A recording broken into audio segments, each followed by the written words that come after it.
Are you looking to have the most beautiful St. Augustine lawn? Hey, we're going to discuss St. Augustine lawn care on this edition of the DIY Pest Control Podcast. Welcome to the DIY Pest Control Podcast, where you get the best info for those who want to perform their own pest control. The DIY Pest Control Podcast is brought to you by Nature Pest. Nature Pest has been providing the finest in commercial and residential integrated pest management for structural, lawns, trees, shrubs, and mosquitoes with better control and less contamination at an affordable price. For more info, visit us at naturepest.com. Hey, welcome to this edition of the DIY Pest Control Podcast. I am Frank Hernandez, certified pest control operator and certified horticultural specialist here at Nature Pest. And we're going to be discussing how to have the most beautiful lawn, the most beautiful St. Augustine grass. And what I find with St. Augustine grass care is that most people are just doing it wrong. They're not looking at understanding how St. Augustine grows. They don't understand the biology behind St. Augustine. And St. Augustine is a wonderful variety. It's installed probably in 95% of South Florida homes. And it's installed all over the southern part of the United States from coast to coast.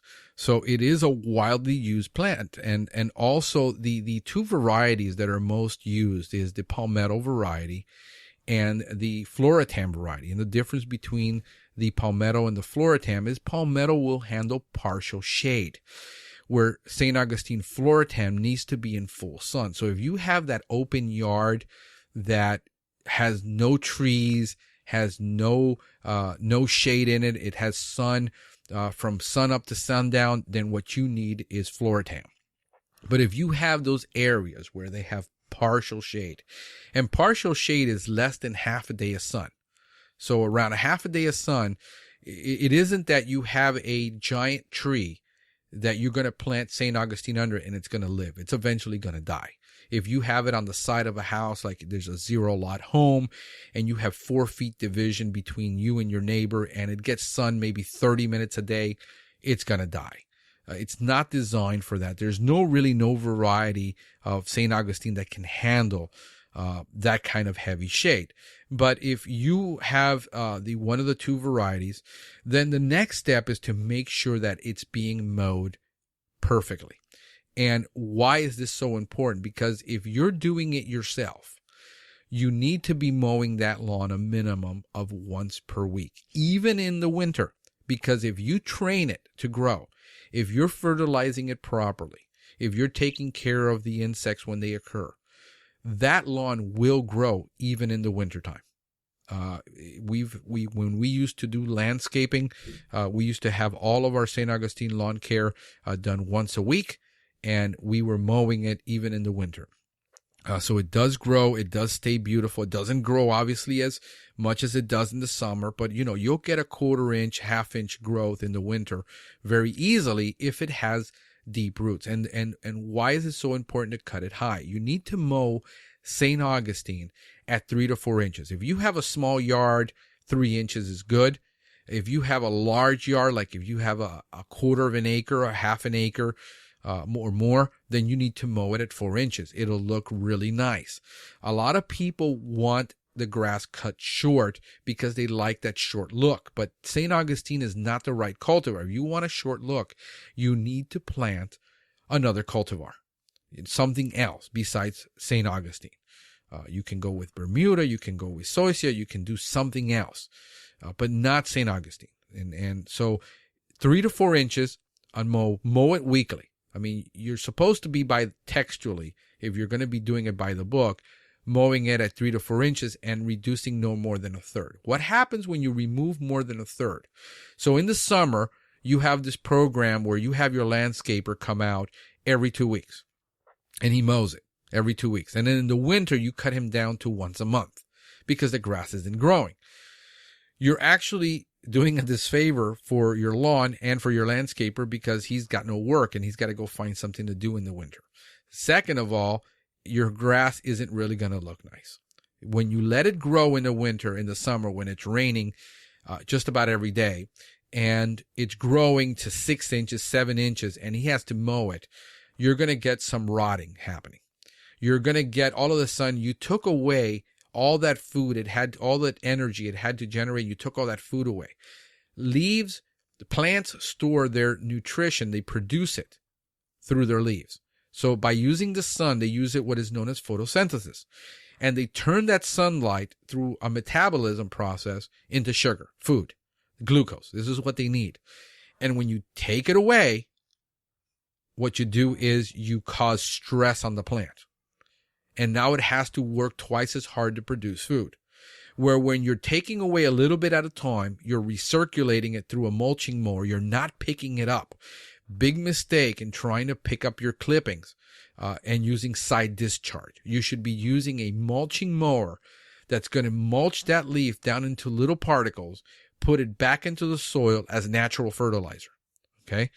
That is the most organic approach to use for that.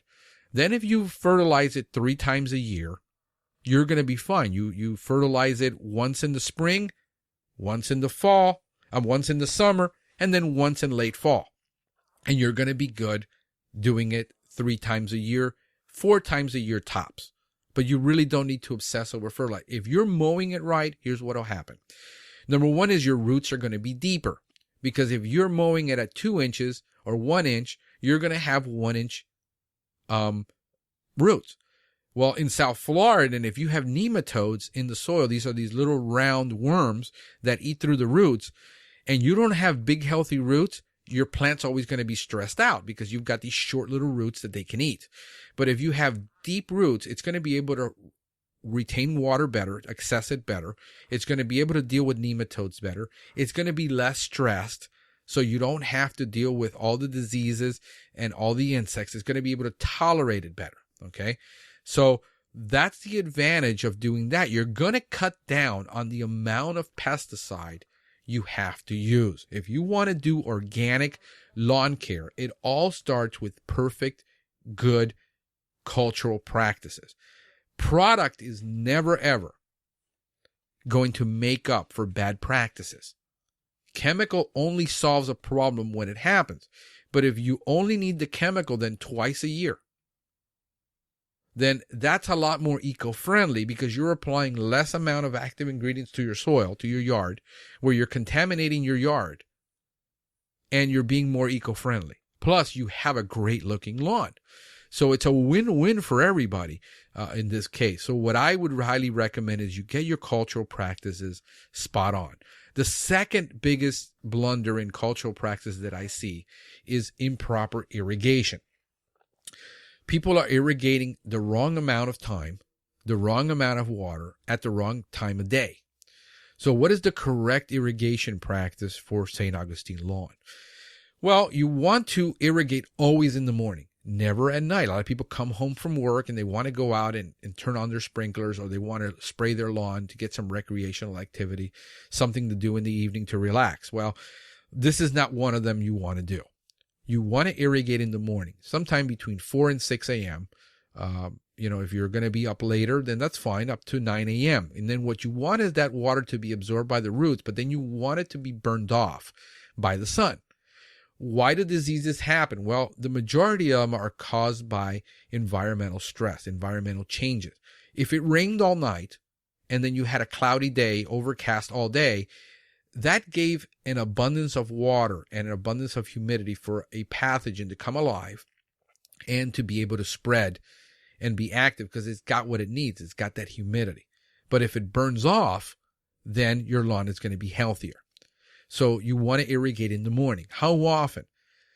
Twice a week. Try with twice a week. How do you know your lawn is drought stressed? It's when it curls up on you. If those leaves are wide open and your grass is yellow, you don't have an irrigation problem. You probably have an insect or a disease problem, or you have a deficiency. Okay? The number one sign that you're going to have that your grass is drought stressed is that leaf curls up in half. It closes up on you. Turns into a V or circular pattern. When it's light, it turns into a V pattern. When it's heavy drought, it will turn into that circular pattern is drying up. So you need to irrigate twice a week. How often?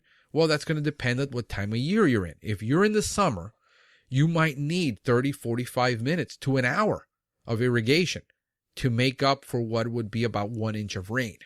And that's the key. So you put out these saucers out in your yard. Maybe you use a container and you figure out how long does it take to get to that 1/2 inch of rain twice a week. When you get a 1/2 inch of rain, that's how long you got to keep your system on.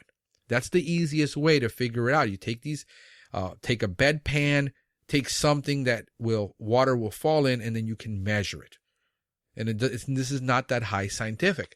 So that's how you decide how long you're going to irrigate. If you have a property that drains very, very, very much, then you might need to increase it to 3 times a week.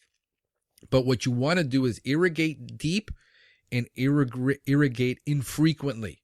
That's going to cut down on pathogens. Okay? And that's what you need to be able to do, the 2 main cultural practices that you have to deal with to have a great looking St. Augustine lawn. And I'll repeat again that chemical is never ever going to make up for bad practice. Chemical, it would be the equivalent of you saying, I want to be an athlete and I want to be in optimal condition, but I'm going to eat greasy foods, I'm going to smoke, I'm going to drink, I'm going to stay up late, I'm going to party on the weekends, and I'm not really going to train, and I'm going to be this great athlete. And then what you're going to want to do is go to a professional or go to your doctor and says, look, I need to solve all these problems. Can you give me a pill? They're going to say, no, you can't do it that way. It has to be done through discipline and training. And it's the same way. You can't control every problem on a lawn with a chemical or hire a company that's going to solve all of your problems if you first don't deal with the root cause of that problem, which is most likely improper mowing, improper irrigation. Then you can do proper fertilizing. Then you can do integrated pest management with different chemicals and different products to control things when they happen. And most of our properties, we don't spray with a fungicide more than once a year. We don't have to. We don't have to do weed control. The other thing that it's naturally going to do is control weeds. Why? Because weeds need light to germinate. And when your grass is tall and it stays tall, then these weeds cannot germinate properly in a dense grass, especially when it's packed tight. They have no way of being able to grow. So it's naturally going to control weeds. So the natural way to have a great looking lawn is to use a mulching mower. Make sure that blade is extra sharp, that it doesn't tear your blade apart, your leaf blade. Make sure it's extra sharp, that it cuts through it like a ninja knife. And then mow it at the right height, mow it frequency, water in frequency, and water deeply. Those are the things that is going to get you a great looking St. Augustine lawn. I hope this helps, folks. Until next time, I'm Frank Hernandez. Have a great one.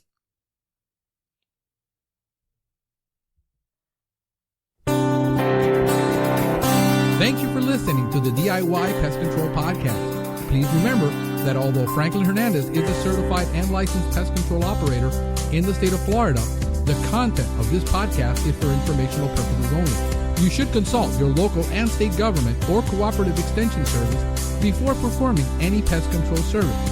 Remember to always read and follow label directions because the label is the law.